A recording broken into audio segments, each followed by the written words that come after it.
put this on now. You want to go do stuff?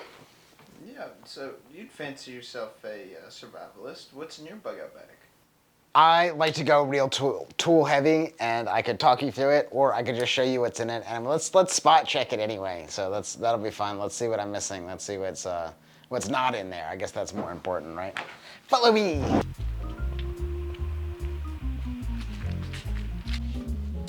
What's up? You want to see the stuff? All right, here's the bug out bag, and it's super tool heavy because we're doing like lots of stuff. But let's start. This just lives with it, and this is a Gronsers Brooks hatchet or axe. And I like this sheath because it fits on your belt. I got some heavy-duty magnets in there. And you can just like walk around like that. It's easier to like get out when it's on your belt. A mask is like super important. Somebody stop me! So it's just a big old hatchet, super sharp. I took a flame to this handle, but it's also marked as a ruler, which is a fun addition. So the axe is like a bug out bag in itself. Very good stuff. This is from Grizzly Peak Enterprises. GrizzlyPeakEnterprises.com is their website. This is like a lumbar pack. This one's from like King of the Mountain. They make really good wool stuff. I've been out like super cold, and this wool is like really, really wonderful stuff. Let's start on the outside in the outside pockets and see what we got. We've got a small fishing kit and some fishing line, but inside this fishing kit should be my lockpick set as well. So we've got like a bunch of hooks and stuff, but this lockpick set, notice that it's on a pin. So if you need to like put it in like a covert place, you can like pin it on the inside of your pants. Good to have, not good to tell people that you have, but whatever. If you're watching this video, you're one of the good ones. Here on the outside, we have a cloth, shamag, and a tarp. You've seen this before, I think, in videos. Oh, Stregonona. This tarp I like because it's also a poncho. It's got a poncho hood that folds out. So you can use it for like camping. You can use it for like just covering yourself in an emergency. Right next to, in that same pocket, is some snare wire. This is like 14 gauge snare wire. Over here, we've got some binoculars. These are pretty good, reasonably inexpensive, but you can spend a lot of money on binoculars. Those are great. We've got a lighter. You know, of course, we know how to do the bow drill. We've shown you that before. But as Morge Kahansky says, the person that knows how to do a bow drill wouldn't be caught without a lighter.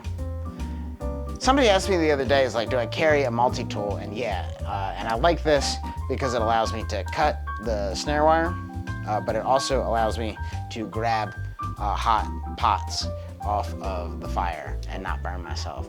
Other than that, like I really don't use the multi-tool a whole lot. This one is a Leatherman mutt, and it's good for like AR, or I like the AR-15 platform, and this will allow you to do a lot of like the cleaning and field maintenance. It also has a punch, which is cool for those like pins on your AR. So I'll tell you what's in here. This is another fire kit in itself. We have a flashlight. This is AA. That's probably, did it work? Nope. Actually, I think it didn't work because the battery is reversed. Let's see.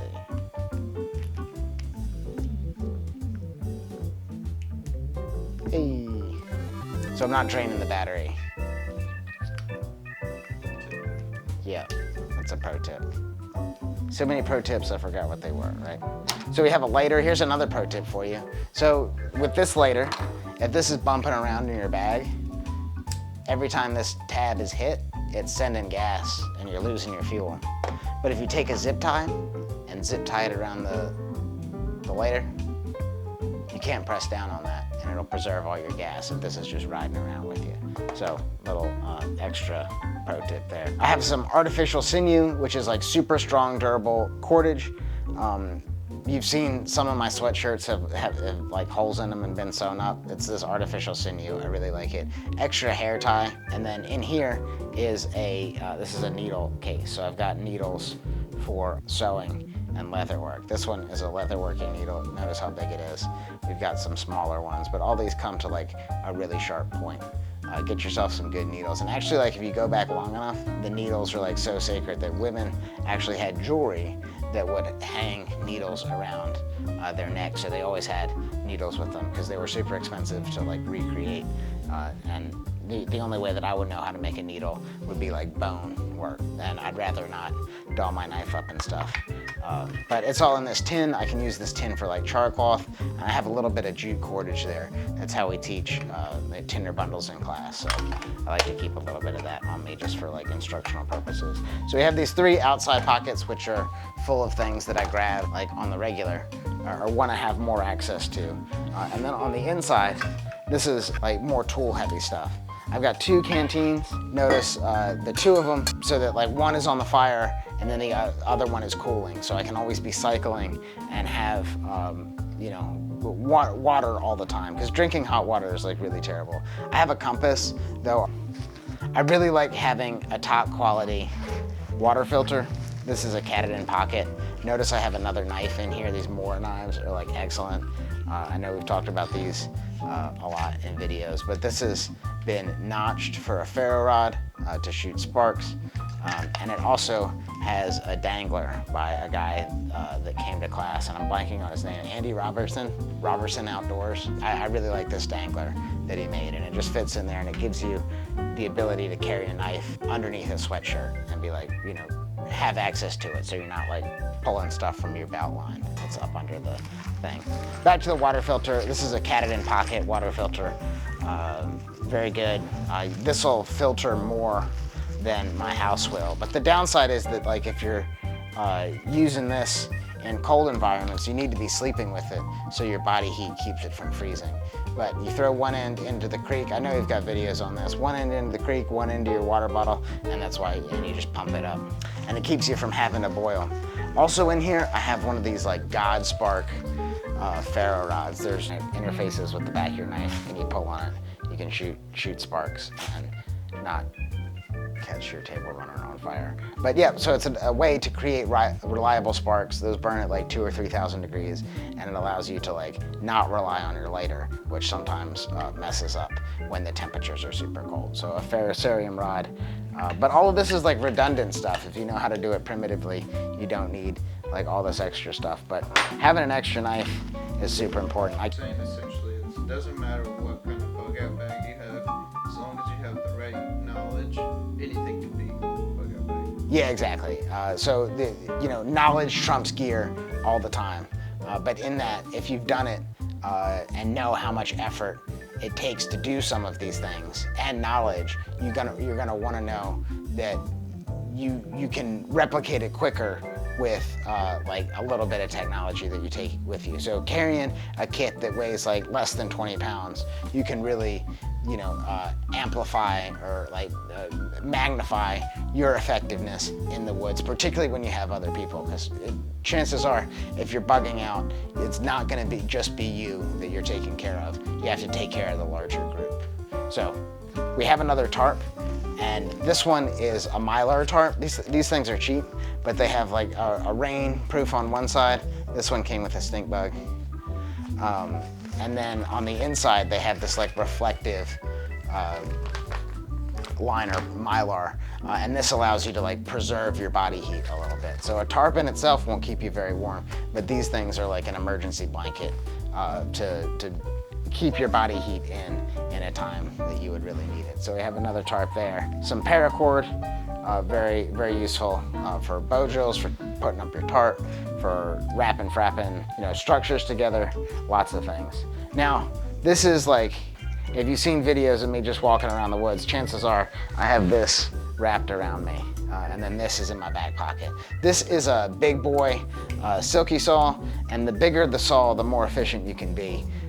Saws so the axe is great, but a saw and a knife will get you a long way in the woods, because you're using less effort to cut more efficiently with the saw. Down here, I have, you know, check this out. So I've got paracord, I've got a paracord bracelet, and I've got 2 knives, because we talked about like 2 is 1 and 1 is none. This is like a fancy Moore knife. This is from Sigma 3 Survival School. It's their their model. It's got a tinder scraper on the back. And then this is a Bark River knife. It's like a much larger, like chopping sort of blade. So you can like chop with it or use it as a draw knife if you were to drive a stick in there. But it gives you the ability to like process wood or large pieces of wood. Now check this out again. So this clasp on the paracord, and I made this, it's just like, you know, macrame stuff, but it's got a whistle in case you're lost in the woods. It's also this clasp here, like I showed you the ferro rod, it's got a striker and a ferro rod right there. So you can shoot sparks with that, in addition to having a compass. So like what I was saying before, if I just have this, I know I'm good. If I have the saw, even better. And it's like stageable kits that, because I know it takes so much effort to do this stuff, that like everything just adds up to like be one more efficient kit. So like your everyday carry stacks in, and what do I carry every day? I carry the gun that we're not gonna show, I carry a couple knives, a cell phone and stuff. So that fits in to the gaps of the Bugout bag. And the Bugout bag, or this like daily accessible kit, then that fits into like a larger camping kit, and then that might fit into like what you carry in your car. And we have these like concentric rings of kits, of tools that will affect our survival positively should we have them. And like, so if you've got this stuff, it's not surviving anymore. Like you can be really, really comfortable with the things that I showed you in the bag. I think of like survival where we have literally nothing and we have to like, you know, Minecraft our way to like better and better situations. A little bit of preparedness, like peace of mind today comes from the preparation that you put in. This is, you know, for lack of a better word, a little bit of preparation, a little bit of insurance. I know when I went back home to my parents, like the power was out from a storm, we used that water filter and like we had, you know, the ability to do some stuff, but that's just because like I keep this in my car. I've got like saws and knives that I use all the time around here. But this is like if I'm out of the house, I've got this stuff with me. If I'm in the house, I got this stuff with me. And it's really invaluable for, now this is a super expensive kit. You could get by with like next to nothing, you know what I mean? Like 30 bucks, you'd be like really set. But as far as like a knife and a saw go, and the tarp, now you're at 40 bucks or whatever. But this is, I mean, I've got over $1,000 on the table right here, probably closer to 2,000, and it doesn't really seem that much until you start adding it up. But yeah, it's definitely over 2,000 now that I'm thinking about it, if you include the pack. Do you need all that? No. Do I like it because I'm in the woods all the time? Absolutely. But you start with the cheap stuff, you learn the skills, you get the knowledge, see what stuff that you need, and that's why in our survival classes, we really want you to come with nothing. That way we can give you the gear, you can experience it, you can see what you like, see what you don't like, and then you can go back and build out your kit for what your situation calls for. You'll notice that I don't really have too much medical stuff here. That's because I've got like separate medical kits that I keep in the car. If you like this, make sure you subscribe, hit the like button, but ultimately, what do you keep in your Bugout bag and what tools do you like to carry with you all the time? If you want more of this information, sustainablehomestead.com is the place to be. You already know that if you're already here. If you've made it this far, I know you're passionate for life and surviving whatever the universe is going to throw at you. But I do want to tell you, we're having a free Homestead webinar call where we take everything from a primitive level and apply it to building homesteads and farmsteads that require less fossil fuel inputs over time.